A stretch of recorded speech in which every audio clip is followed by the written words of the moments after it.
Boa noite, queridos companheiros, bem-vindos à sala virtual do Conselho Espírita do Estado do Rio de Janeiro, CERJ, para mais uma noite de estudo, de palestra, que possamos, então, unindo os nossos pensamentos, permanecermos em paz e aproveitemos, porque, embora estejamos virtualmente, sabemos que a assistência espiritual aqui está presente conosco e com certeza receberemos muitos fluidos benéficos.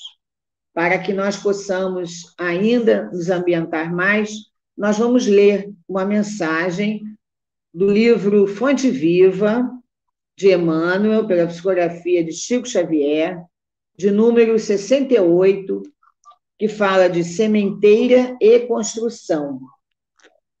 Porque nós somos cooperadores de Deus, vós sois lavoura de Deus e edifício de Deus.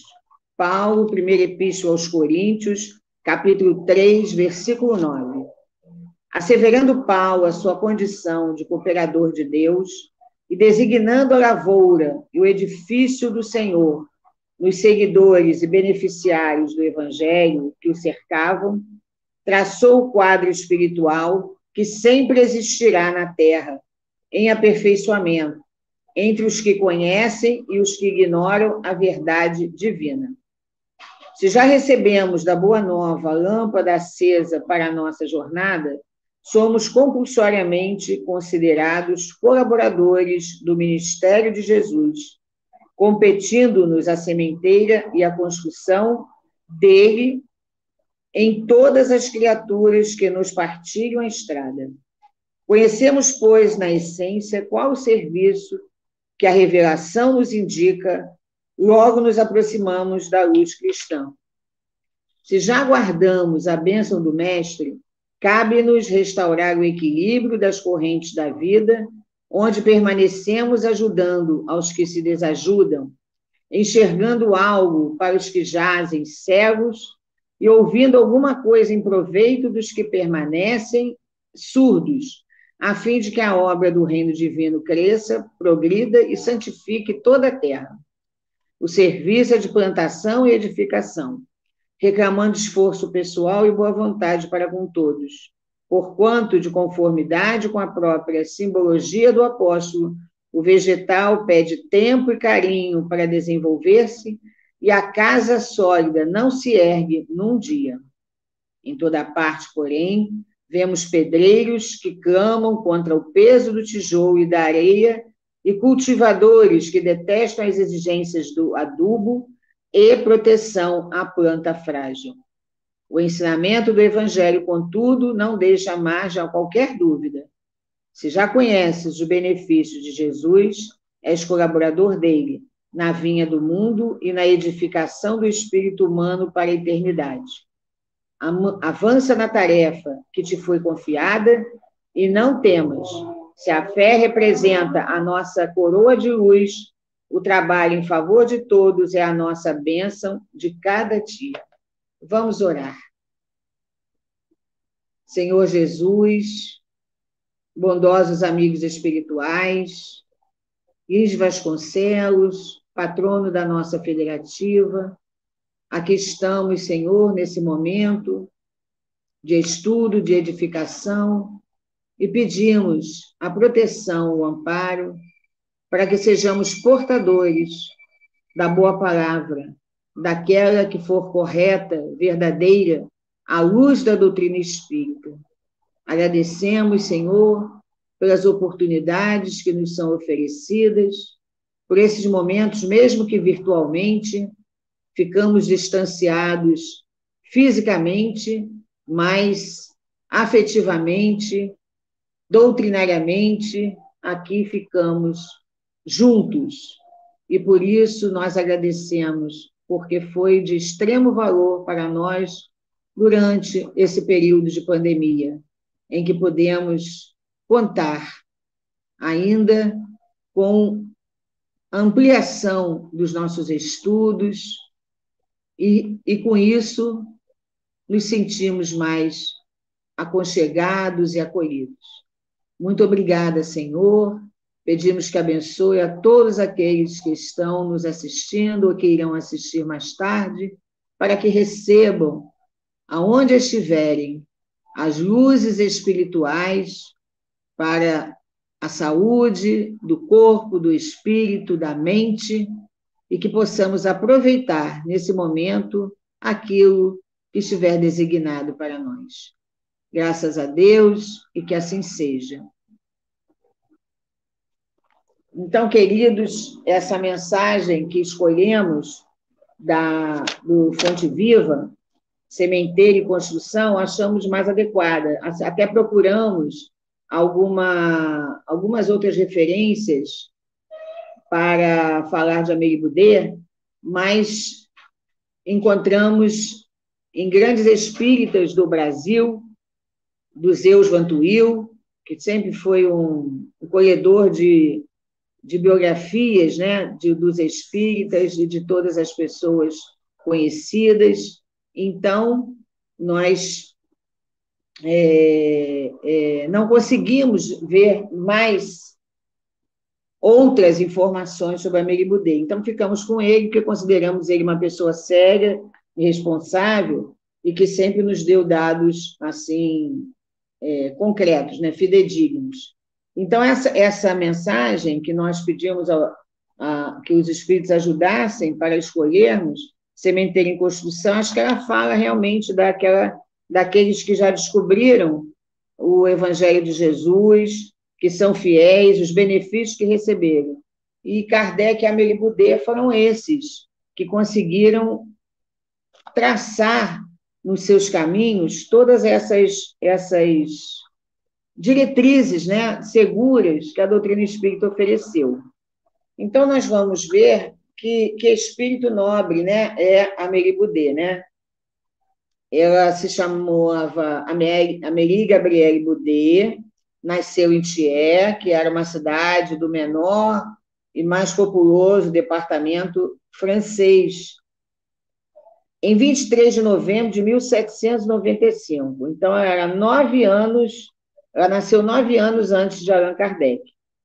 Mas isso até, depois a gente vai ver que isso não fez diferença alguma, né? Essa diferença de idade. Ela era filha única de um antigo e próspero tabelião, que era bem situado financeiramente. Então, ela teve recursos, né, para estudar. Ela, desde cedo, mostrava grande vivacidade, grande interesse pelos estudos, e era também muito bem educada moralmente e intelectualmente. Já era um espírito que mostrava, desde cedo, o seu caráter. A família, então, estabeleceu residência em Paris e ela, mais tarde, ingressou numa escola normal e formou-se em professora de primeira classe, né? Naquela época, né, correspondendo assim aquele naturalmente que nós chamamos de primário, que já mudou. Hoje é a primeira fase do ensino fundamental, que já mudou, né? Então, ela lecionava para crianças pequenas, a quem ela tinha bastante estima e preocupação. Mas também ela foi professora de letras e de belas artes. Ela pintava, ela tinha dotes, né, aptidões artísticas, que com certeza trazia de outras reencarnações, né, esse dom assim para fazer, né? E nas letras ela costumava escrever poesias. E nas Belas Artes, como ela desenhava muito, ela às vezes ensinava também isso, né, para muitos alunos. Era culta, inteligente e deixou 3 obras escritas sobre poesias, uma sobre desenho e outra sobre belas artes. Quer dizer, era uma pessoa de cultura, até que a gente vê como os espíritos organizaram essa reencarnação e a atividade do codificador, que ela não podia ser, não que fosse que é de merecedor a pessoa não ter cultura, mas para acompanhar a tarefa de Kardec, ela precisava ter também um grau de conhecimento, até para ajudá-lo, como ajudou bastante. Se ela não tivesse uma cultura, se ela não tivesse tivesse uma formação assim na área da educação, e ela não poderia ajudá-lo, talvez ficasse mais difícil até entender aquilo que ele estaria se propondo, né? Achando até que o marido poderia estar enlouquecendo, né? Como muitas pessoas acharam na época, que Kardec não estava muito com a sua saúde mental boa. Então, ela viveu em Paris, no mundo das letras e da educação, com seus olhos serenos. O Zeus Vantuil descreve. Era gentil e graciosa nos gestos e na palavra, com um sorriso terno e bondoso. Então, ela se fez logo notar, né, pelo meio das letras, meio acadêmico, né, de educação, o professor Hippolyte Léon Denisard Rivaio, que não, ele depois é que se tornou Allan Kardec, em que também ela notou ser um homem verdadeiramente superior, culto, polido e reto. Então, aquilo que a gente já viu que foi aquele encontro de almas, programado na espiritualidade. Então, eles se viram e se reconheceram. É como se tivessem dito assim, eu já te vi em algum lugar, eu sei que nós vamos ficar juntos. E assim foi. Então, eles casaram-se em 1832, ela com 36 anos e ele com 27 anos. Então, a diferença de idade, como nós já dissemos, não aparecia entre eles, né? Não fazia a menor diferença.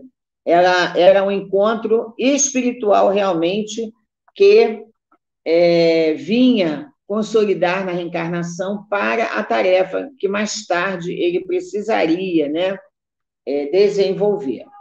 Então, quando o professor Rivail fundou em Paris o Instituto Técnico, com métodos pestalozzianos, né, que eram aqueles que eram voltados para a criança, você chegava para o indivíduo, era aquele que você estava diretamente com ele, não era como é que nós vamos dizer assim, uma enxurrada de informações que não serviriam para nada.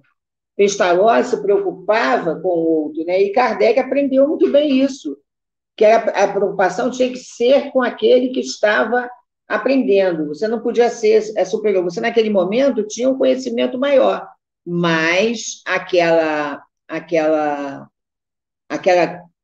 que estava aprendendo, aquele que estava ouvindo, era o protagonista, precisava ser cuidado, né?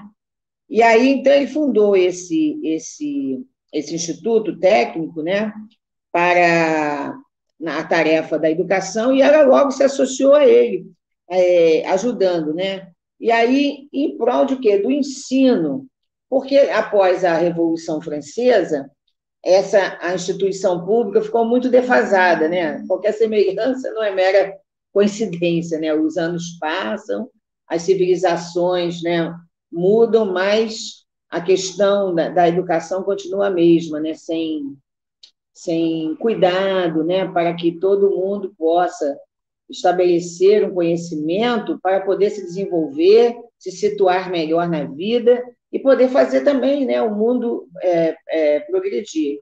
Então, como é descuidada, e só em 1833 é que ela foi oficialmente assim reconhecida, ficou estabelecido o ensino primário na França. Mas, infelizmente, em 1835, o Instituto teve que fechar, por questões de não ter auxílio, questões políticas, a gente sabe isso, que foi muito difícil para Allan Kardec, né? Mas eles não se deram por vencidos, não. O professor Rivaio e ela, eles ocuparam, assim, mutuamente para continuar fazendo o trabalho, para não deixarem que aquilo morresse. Então, Kardec foi o quê? Cuidar da contabilidade de casas comerciais, para poder, né, sobreviver, e ela lecionava cursos, mas olha só, mesmo apesar das dificuldades, cursos gratuitos na sua casa. Quem não podia pagar, não pagava. E ela lecionava várias matérias, né, que ela tinha, isso em sua residência durou por 15 anos. Olha, não é fácil aqueles que estão precisando de dinheiro permanecerem, né, oferecendo ensino gratuito por 15 anos. Muito difícil, né? Então, às vezes, à noite, até altas horas, eles ficavam trabalhando, preocupados, né, com a instrução dessas crianças e dos jovens, o que eles podiam fazer para melhorar a situação deles, porque eles sabiam que a educação é fundamental na vida de qualquer cidadão. Então, o professor vai escreve muitas obras de ensino, traduziu obras clássicas e preparou o curso. Com isso, eles iam sobrevivendo. E, com isso, eles conseguiram uma situação financeira confortável. Eles não tinham, não passavam necessidade. Até porque, se isso acontecesse, ficaria difícil para Kardec, né, conseguir conciliar, quando chegasse, né, a hora da codificação, conciliar esse momento, né, de precariedade, de situação ruim financeira, né, passando necessidade, e ele talvez não desse conta, né, disso tudo. As suas obras pedagógicas, do professor Duval, elas foram adotadas pelas universidades da França e tiveram sucessivas edições, traduções, e o conhecido e respeitado professor tinha um conceito muito bom na área da educação pelos cultos, né, daquela época. Aí, quando, então, o professor Vivaldi foi atraído para os fenômenos das mesas girantes e começou a escrever sobre eles, ela acompanhou o seu esposo com muita alegria e emoção. Não achou que ele podia estar ficando louco, ajudou nas pesquisas, ajudou a analisar as coisas que aconteciam, né, que lhe eram contadas, porque eles mantinham um diálogo, uma conversa muito importante sempre. Kardec nada escondia dela, então ela estava sempre por dentro de todas as situações, de tudo aquilo que ele estava conhecendo, né, naquele momento, né? Então, devemos muito a Amélie Boudet a vitória de Kardec. Por quê? Pela sua dedicação, fiel colaboração, pois era aquela esposa compreensiva, preocupada com a saúde dele. Sabe aquela esposa que, quando ele estava até altas horas, sempre deveria levar, né? Talvez aquele copinho de leite morno, um chá refrescante, calmante, né? Para aliviar o cansaço, talvez aquela dor de cabeça, pelo excesso, né, de trabalho, e as noites escuras, porque não existia luz elétrica, né? Se hoje a gente já se cansa, né? Imagine naquela época, né, com lampião, vela, seja o que for, era muito mais complicado, né? Então, ela é aquela esposa realmente dedicada, companheira que, em vez de ficar reclamando, você também acha que nós podíamos estar muito melhor de vida, com o teu conhecimento, com a tua cultura e com o meu, como nós poderíamos estar ganhando dinheiro? Não, ganhando dinheiro, não. Ela era aquela fiel escudeira, né, de Allan Kardec. Então, meses depois do lançamento do Livro dos Espíritos, ele lançou o primeiro número da Revista Espírita, uma obra de grande importância para o espiritismo, nós sabemos disso. Poucos, quase nenhum espírita às vezes lê, ou até nem conhece o que traz a Revista Espírita, mas ela é de grande importância, trazendo assuntos bastante para o estudo, né, da doutrina espírita e para o esclarecimento. Inclusive, entrevistas com aqueles que desencarnaram e que vem dizendo, né, a sua situação. Então, é muito importante. Então, durante 6 meses, ele realizou sessões em sua própria casa, que ficavam cheias, né? E as atenções de Amélie ficavam assim bastante tendo que distribuir pelas pessoas que estavam na casa, que não era uma casa grande, eles tinham conforto, mas viviam simplesmente, não viviam numa mansão, não viviam no luxo. Então, a casa cheia, ela tinha que dividir as atenções, né, para acolher, né, com a sua educação, com a sua graciosidade, todos aqueles que estavam lá, pela quantidade de pessoas que faziam parte dessa reunião. Então, assim, Kardec, depois disso, como estava ficando realmente impraticável acolher tanta gente, ele fundou a Sociedade Parisiense de Estudos Espíritas, que hoje a gente pode dizer que corresponde à nossa casa espírita, né?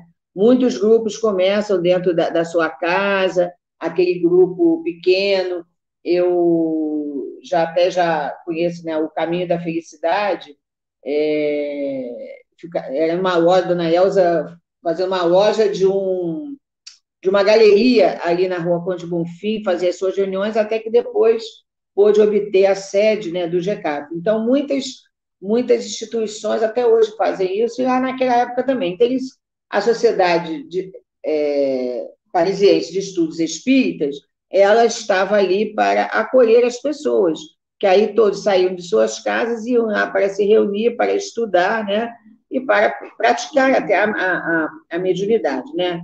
Então, essa iniciativa, né, em que a igreja dominava, né, o cenário da época, né, as perseguições que Kardec teve, e tudo exigiu deles muito devotamento e espírito de sacrifício. Por quê? Que quando surge o nome Sociedade Parisiense de Estudos Espíritas, isso causou, né, um grande murmurinho, uma tendência até a perseguição deles, né, porque a igreja não aceitava, ela dominava, né, aquele século XIX, e com isso eles sofreram, né, muitas perseguições, até às vezes ameaçando, né, a integridade física deles, né, e ele se preocupava com ela, quando ela ficava em casa, né, ia para ele, apesar de que ela não era temerosa, mas é claro que não era uma situação satisfatória, né, confortável nesse momento. Então, Kardec ele foi alvo quê? De ódio, de injúria, de calúnia, de inveja, de ciúme, de despeito daqueles inimigos gratuitos, né, que não queriam que essa luz da doutrina espírita fosse acesa em cima do alqueire, para que muitos viessem, né, a conhecer como foi isso que aconteceu. A doutrina espírita está aí até hoje, né, com a luz em cima do alqueire, tirando os espíritos do desconhecimento, da ignorância, das trevas, trazendo a luz. Então, em todos os momentos, Kardec contou com esse afeto da sua nobre esposa Amélie. Ele tinha vasta correspondência. Depois que ele ficou muito conhecido, né, como Allan Kardec, depois do lançamento do Livro dos Espíritos, da fundação da Sociedade Parisiense de Estudos Espíritas, ele ficando muito conhecido, então ele recebia vasta correspondência, não só da França, como de outros países, né? E era porque ele saiu, né, da França com o Livro dos Espíritos. E ela estava sempre à frente para cuidar, organizar, separar, né, ver as questões que estavam sendo tratadas naquelas cartas. E isso, para ele, era de uma grande ajuda, porque ele tinha aquele trabalho, né, da pesquisa, da consulta, fazer as perguntas a médios diferentes em vários lugares, para poder consolidar a doutrina espírita sempre. Apesar de ter sido lançado o Livro dos Espíritos, ele não parou de fazer isso. Ele era criterioso, responsável, ele tinha seriedade naquilo que ele fazia, né? Então, sempre que possível, ela ajudava nesse sentido, organizando, enquanto ele estava cuidando, né, dos fenômenos espíritas, ela ali estava organizando as suas cartas para que, quando ele chegasse a ver se exigiria alguma resposta, algo, né, para fazer, elas já estavam ali separadas, criteriosamente, né, por assuntos, e isso facilitava muito ele. Depois, Kardec precisou viajar, né, por várias cidades da França, né, e foram mais de 20 cidades que ele precisou viajar para esclarecer, né, as dúvidas dos espíritas, para poder, inclusive com os ataques, né, com as polêmicas que haviam, ele precisava fazer isso para que não houvesse uma fragmentação entre os espíritas, né, como a gente sabe que acontece em outras filosofias, em outras religiões. Por quê? Porque as pessoas querem colocar a sua verdade. E Kardec nunca tomou para si a autoria da codificação. Ele dizia assim, por isso que ele botou o livro dos Espíritos. Não era ele o autor, ele era o codificador, o organizador. Então, ele não queria. E outras filosofias, isso às vezes não acontece. As pessoas querem ser os autores, né, daquilo que estão falando. E, às vezes, dizem que são autores e que foi Deus que recomendou. Então, no Espiritismo não acontece isso, então teve muita confusão. E ele teve que viajar muito, uma viagem muito cansativa, e a Meribudê, sempre que possível, ela o acompanhava, apesar da canseira, né, e de tantos afazeres que ela tinha. Ela não era codificadora, mas ela foi uma co-codificadora, né, podemos dizer assim, né, aquela auxiliar direta de Kardec. Então, por quase 40 anos, ela foi a sua companheira fiel, com seus atos, palavras amigas, sempre o ajudando, o quanto, em tudo, com dignidade, bondade e companheirismo, né, que ela estava. Ela ficou viúva de Kardec aos 74 anos, né, repetidamente. Nós sabemos que o aneurisma, né, cardíaco rompeu e ele desencarnou assim, sem possibilidade de atendimento, né, médico. Foi uma morte súbita, fulminante. E isso, mas ela, já com a alma sublimada pelos ensinos dos espíritos, ela pôde suportar, né, qualquer realidade mais dura, apesar da saudade, da dor, da surpresa, né, que ela ficava muito preocupada com ele, estava sempre cuidando da sua saúde, que ela percebia o quanto ele dormia pouco, às vezes se alimentava mal, e ela procurava cuidar, né, da alimentação dele e do carinho, mas essa morte, assim, a pegou de surpresa, mas ela não caiu. Por quê? Porque a solidez da doutrina espírita já estava, né, dentro dela, e com isso, ela cheia de fé, coragem, ela continuou e prosseguiu para que a doutrina espírita não se perdesse naquele momento. Porque se não tivesse alguém, né, que fosse responsável sério, talvez a doutrina espírita pudesse ter desencavado, né, questões assim muito difíceis, poderia até ter acabado, mas ela ficou firme. Então, como ela recebeu da França e de muitos países cartas de solidariedade, de apoio, de estímulo, né, pela desencarnação de Kardec, ela ganhou forças para prosseguir com a obra do seu amado esposo, né? Então, após 2 meses de viuvez, olha só, ela assumiu legalmente a revista e a livraria, né? Depois, naqueles procedimentos naturalmente legais, ela assumiu e separou, reservou uma verba anual para uma Caixa Geral do Espiritismo. Para quê? Por que ela fez isso? Porque ela ia depois qualificar para ela sobreviver, porque aí Kardec, né, desencarnando, na época, né, não sei se teria os direitos autorais, talvez passados para ela, nem sei se das obras e tudo dele, das vendas, das traduções, não sei, ela poderia, né, ficar para justificar a sua sobrevivência, mas não, ela guardou nessa Caixa Geral do Espiritismo para aquisição de propriedades que pudessem ser úteis ao estudo da doutrina espírita e eventualidades futuras que pudessem acontecer. Olha como é que ela era prevenida, precavida, sem ambição, sem nenhuma vontade de enriquecer às custas de obras que umas até poderiam ser, porque eram obras do marido quando estava encarnado, mas as outras não eram, porque nem Kardec se apossou, né, dessas obras que ele dizia sempre que não eram dele. Então, mesmo com avançada idade, ela tinha disposição para tudo e para o trabalho. Ela era incansável e cuidava de gerir, né, todas as atividades que existiam, né, na Sociedade Parisiense de Estudos Espíritas e tudo, ela mesma, né? E para onde ela era convidada para participar, ela comparecia. E anualmente ela presidia aquela reunião do Dia dos Mortos.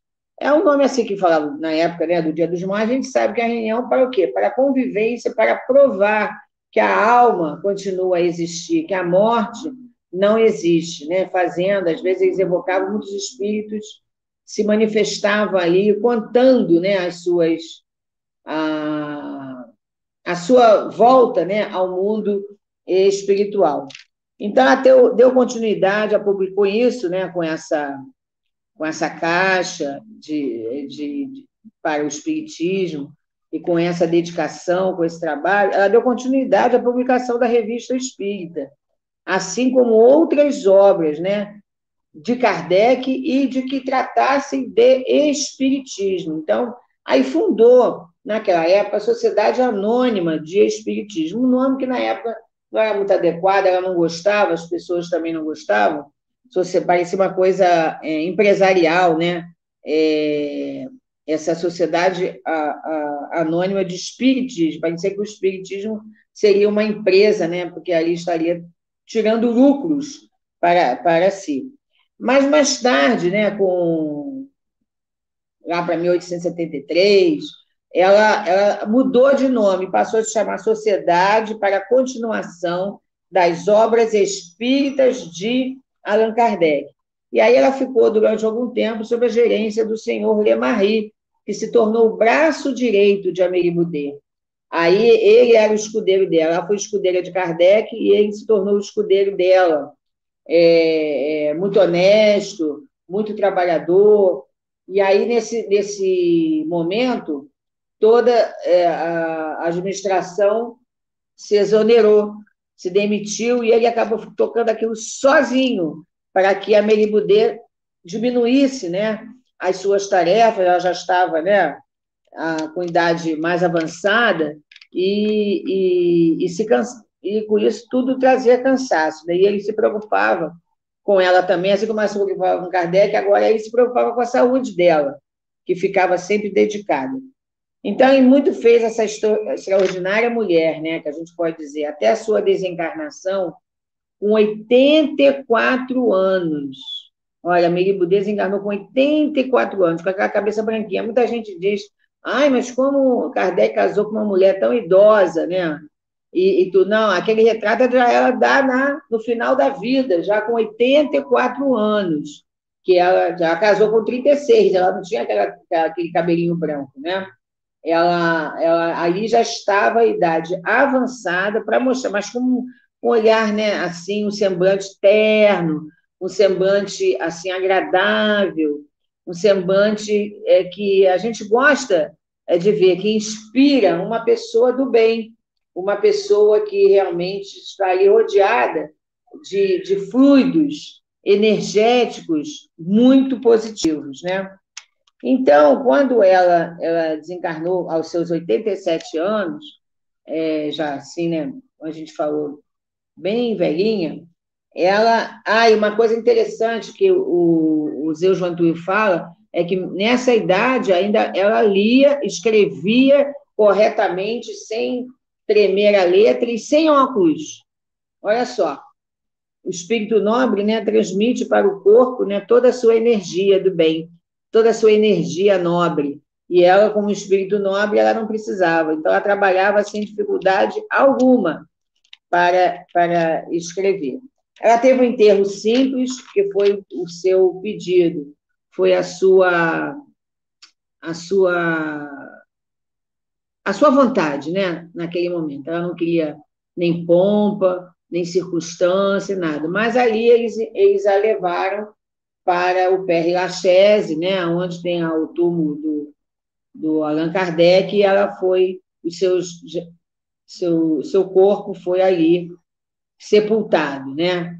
E aí várias pessoas ilustres da época da cultura e do espiritismo estiveram presentes, né? Uma grande multidão presentes a esse enterro. E todos eles falaram a respeito dos seus méritos, da sua grandeza espiritual, da sua nobreza de caráter. Então, quer dizer, isso para o espírito é muito importante.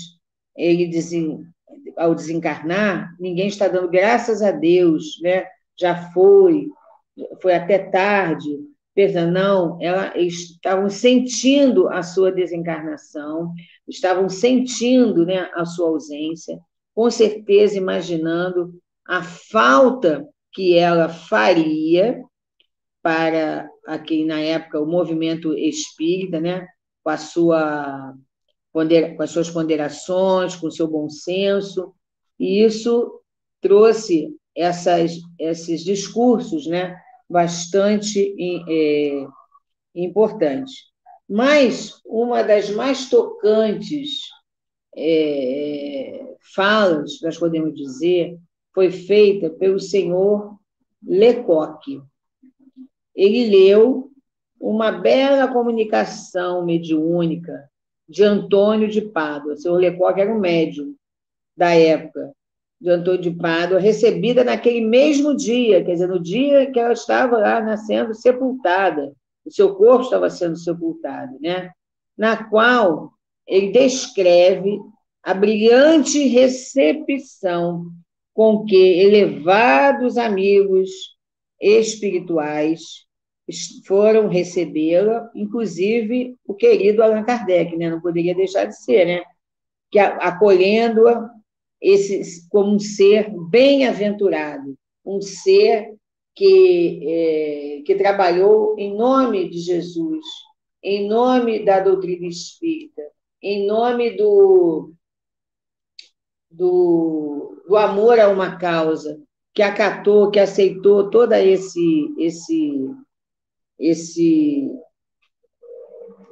essa missão, né, que Allan Kardec recebeu, e ela adotou, porque ela sabia, diante da sua programação espiritual, ela tinha consciência que ela estava ali para ajudar Allan Kardec a cumprir com a sua tarefa.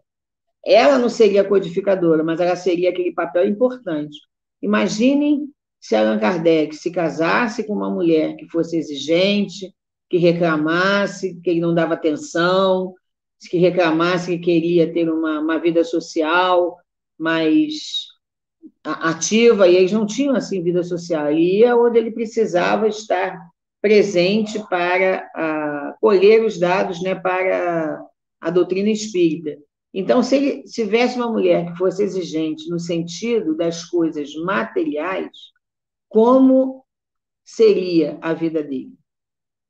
Teria sido diferente, ele ficaria perturbado, se ele não dormia de cansaço, às vezes ficando com aquelas ideias, né, rodando em sua mente, né, que os espíritos falavam com ele, chamavam a atenção dele, e lógico que ele, quando dormia, ia ao mundo espiritual para receber, né, as orientações mais diretas.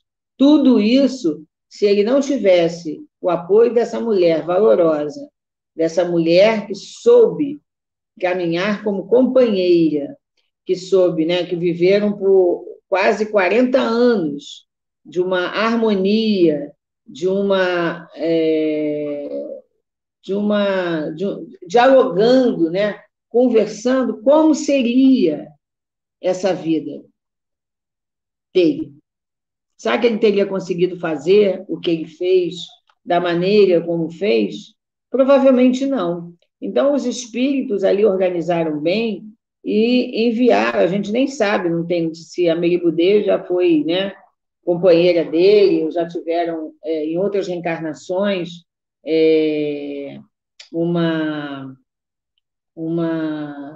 vida, né, junto, porque Allan Kardec era um espírito assim de alta envergadura. Ele, enquanto estava no mundo espiritual, ele era o mentor de Napoleão Bonaparte. Quem descreve isso é em Cartas e Crônicas do nosso irmão X, também na psicografia de Chico Xavier. Então, quando ele precisava se preparar para reencarnar em 1804, né, para depois ser o codificador, os espíritos levaram o Napoleão Bonaparte até o mundo espiritual para assistirem um diálogo que Kardec ia ter com Napoleão, explicando que ele precisaria se ausentar para cumprir com uma missão muito importante a que foi destinado. E deu vários conselhos para Napoleão, né? Uma delas que ele não se declarasse imperador, né? E a gente sabe que quando a primeira oportunidade que ele teve, ele colocou a coroa na cabeça. Então, quer dizer, ele infelizmente esqueceu todo aquilo. Então, quando ele chega, a Assembleia já estará reunida, né, para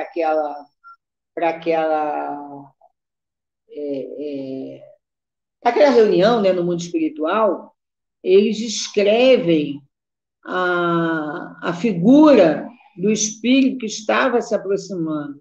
Então, era um espírito extremamente iluminado, como se tivessem luzes assim de diamantes ao seu redor, de alta assim envergadura espiritual. Era um espírito assim tão grande, tão nobre que quando ele se aproximou, Napoleão caiu de joelhos à sua frente.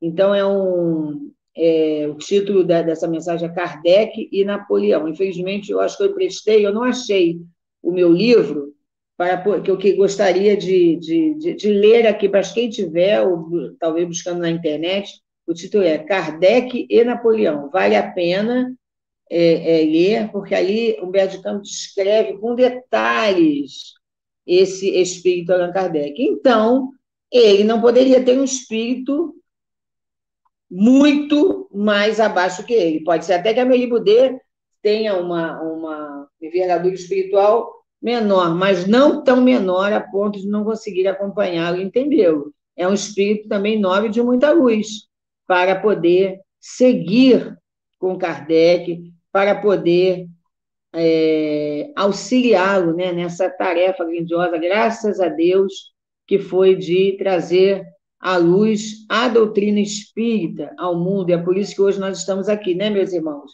É por isso que nós estamos aqui, é por isso que nós estamos passando pela pandemia, porque entendemos tudo aquilo que vem de Deus, não é castigo, não é punição, é reeducação espiritual. Nós que não conseguimos deter os nossos impulsos ruins, a nossa vaidade, a nossa ambição, o nosso egoísmo, o nosso orgulho, né, que os espíritos dizem que o egoísmo é a chaga da humanidade, né?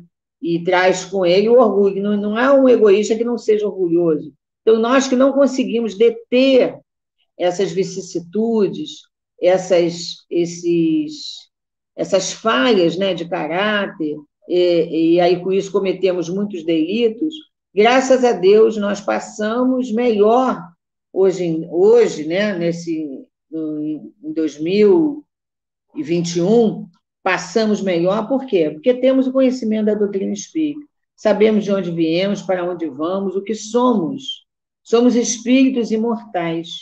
Então, com isso, Allan Kardec, ele conseguiu trazer para o mundo essa promessa do Cristo, que disse que enviaria um outro Consolador. Ele era o Consolador, mas ele precisava voltar. Ele não ficaria aqui para sempre, mas que o outro Consolador ficaria entre nós para sempre. E aí ele está. Aí, assim, será que um dia vai acabar o Espiritismo? Não.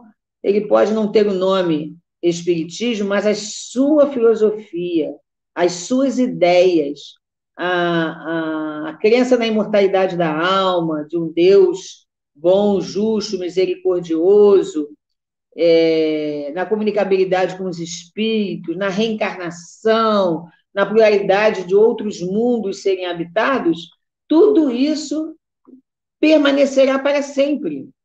Embora possa não ter um nome espiritismo, Kardec deu naquela época, porque precisava de um neologismo, um nome novo, porque não existia. Não existia outro para ele explicar. Então, espiritismo, né? Doutrina dos espíritos. Então, ele precisava desse nome. Mas, para permanecer, ele não precisa continuar.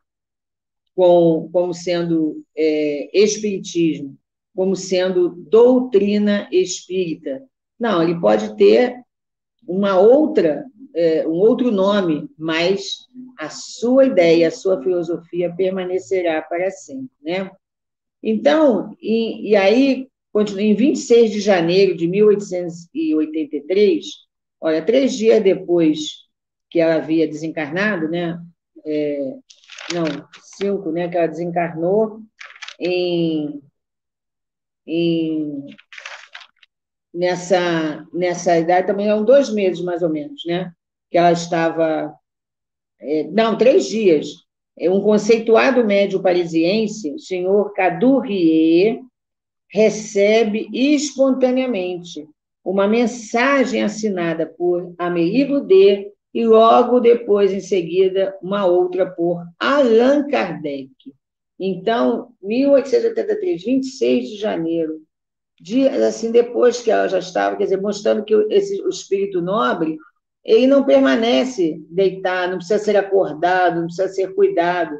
Apesar da idade dela avançada, 87 anos que desencarnou, ela se recuperou rapidamente, porque seu espírito era sublime, seu espírito era de luz, era iluminado, e ela arrecadou trabalhos no bem, fazendo bem, porque no seu enterro também, eu até estou me lembrando agora, que eu não citei, muitas pessoas humildes, carentes, estavam lá, que eram aquelas que ela ajudou, naturalmente, com as aulas gratuitas, atendendo, né, às necessidades de cada um, porque ela dava muitos conselhos. Ela fazia atendimento fraterno. As pessoas chegavam lá e, sabendo da sua nobreza de caráter, da sua bondade, iam lá para pedir aconselhamentos, para falar com ela, né, sobre as coisas que estavam passando, e ela, com certeza, inspirada pelo mundo espiritual, pelos amigos espirituais, ela dava, claro, os melhores conselhos que ela pudesse dar a eles. Então, vejam que maravilha, é a constatação, logo depois, da imortalidade da alma, que ficaria para sempre, né? E que a vida continua, que a vida não cessa no túmulo. Então, isso é uma coisa tão importante que as pessoas, porque não conhecem, e aí cometem, né, o suicídio, cometem delitos, às vezes, graves contra o outro, violências, porque não sabem que a vida continua, que a morte não existe, e toda ação tem uma reação. Tudo que nós fazemos aqui virá, de alguma forma, para nós. E, às vezes, não é para uma próxima encarnação, não. Às vezes, nessa mesma reencarnação ainda, antes de desencarnar, nós podemos passar por situações difíceis por causa das causas atuais das nossas atitudes, das nossas ações, e não as causas anteriores à nossa encarnação. Tem aquelas que são causas anteriores, mas tem também as causas atuais na nossa vida, que elas aparecem em algum determinado momento, que a gente pensa assim, na outra eu vou e dou conta disso que eu não vi. Na outra, primeiro que a gente não sabe se vai ter uma outra oportunidade grande, com tanto conhecimento que nós estamos tendo como espíritos. Depois, a gente deixa para outra, a gente não sabe, porque a gente não desencarna e a gente fica vendo a conta fechar para nós, porque Deus não está castigando, mas ficou marcado em nós aquelas ações que não foram adequadas, que não foram corretas, e com isso a gente ainda tem um tempo para ficar encarnado, e essas situações mais difíceis elas chegam, né, de alguma maneira para nós. Então, a gente tem que ver esses exemplos, né, como Allan Kardec e como Amélie Boudet, esses espíritos nobres que trabalharam sempre pelo bem, para o bem, sempre contando com os conselhos da espiritualidade, sempre traçando a sua linha num caminho pelo bem dos outros, né? Esquecendo de si e trabalhando pelos outros. Daí terem tantas pessoas humildes e simples, carentes no seu sepultamento. Elas estavam ali, naturalmente, agradecendo aquela figura que, em determinado momento, por exemplo, funcionou como mãe, como irmã, assim como ela foi para Allan Kardec, mais do que aquela companheira, né? Que o aconchegou, com certeza, em muitas vezes em seu peito, acariciando a sua cabeça, oferecendo a ele a paz do repouso, a paz da esperança, a paz da certeza de que dias melhores viriam, sem nunca permitir que ele ficasse desestimulado, que ele ficasse desanimado. Nos momentos de desânimo, ela, pelo contrário, ela fazia com que ele se reerguesse, ele se levantasse, ele conseguisse estar, de alguma maneira, sempre pronto para o dia seguinte, dizendo que dias melhores, com certeza, viriam, e que Deus jamais desampare o seu filho, não desampare nenhum, nem aquele que é mais cruel, nem aquele que é mais comete atrocidade. Imagine se vai desamparar aquele filho que só está cumprindo com o seu programa reencarnatório da melhor maneira possível, que está trazendo aquela fidelidade às leis divinas, levando ao mundo a palavra da esperança de que a morte não existe. Então, meus irmãos, nesses dias, né, de desafios que enfrentamos, ainda estamos enfrentando, ainda poderemos enfrentar, né, cada um com as suas necessidades, com a sua tribulação, confiemos em Deus.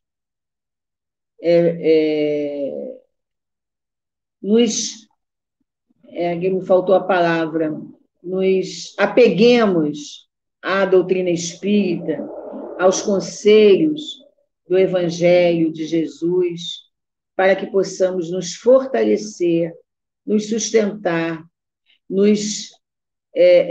para que a gente não venha agora, no final, às vezes, da nossa reencarnação, que a gente não sabe quando vir a falir.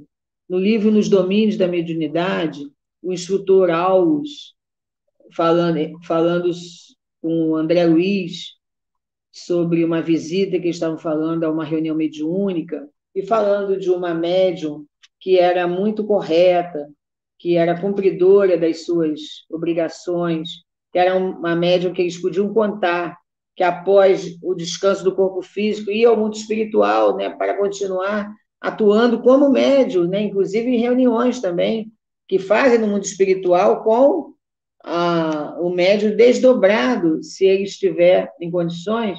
E essa médium era uma médium bastante capaz, que os espíritos contavam.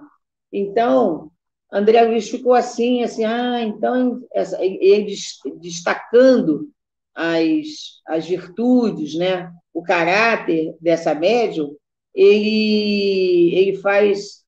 André Luiz pergunta, então, já é um espírito muito evoluído, né, já está, quando acabar essa tarefa, ela já não vai mais precisar cumprir. Aí o Aulus diz assim, com todo carinho, André, meu amigo, nas últimas 100 léguas, o espírito pode falhar. Eu nunca mais esqueci isso, desde que estudei a doutrina, porque aquilo deu até deu agora de novo. Toda vez que eu falo nisso, dá uma coisa assim, né? Sabe aquele elevador de ansiedade que a gente tem, que a gente dizendo assim, que a gente vai fazendo, que a gente tem que estar sempre atento nas últimas 100 léguas, um pedaço pequeno, perto da chegada, o espírito pode falhar. Então, quer dizer, ela estava ali cumprindo, sendo um médium seguro para todos, mas qualquer coisa que aconteça na vida dela e ela não consiga dar conta, ela não consiga se lembrar, ela fraqueje, ela seja mais frágil, ela ali pode deslizar e acabar com aquela reencarnação que estava indo tão bem, tão cheia de luz. Então, nós temos que ficar atentos. Só acaba quando termina. Enquanto estamos a caminho, precisamos estar olhando, vigiando e orando. Muito atentas às nossas ações, muito atentas às nossas palavras, às nossas atitudes, muito atentos aos aos caminhos que estamos percorrendo, aquilo que pensamos, e para observar se que são os espíritos ordinários que nos dirigem, né? Já está a resposta 459 em O Livro dos Espíritos. Mas que espírito, naquele momento, está nos dirigindo? Que ideia é aquela que eu estou tendo? Ela é do bem ou não? É de um espírito bom que quer que eu progrida, que eu cresça, que eu evolua, que eu acerte? Ou é daquele que pode ser o inimigo ou que quer que eu venha a falhar? Então, a gente vê que a Meribudê cumpriu com a sua tarefa nobre até o fim. Até o fim.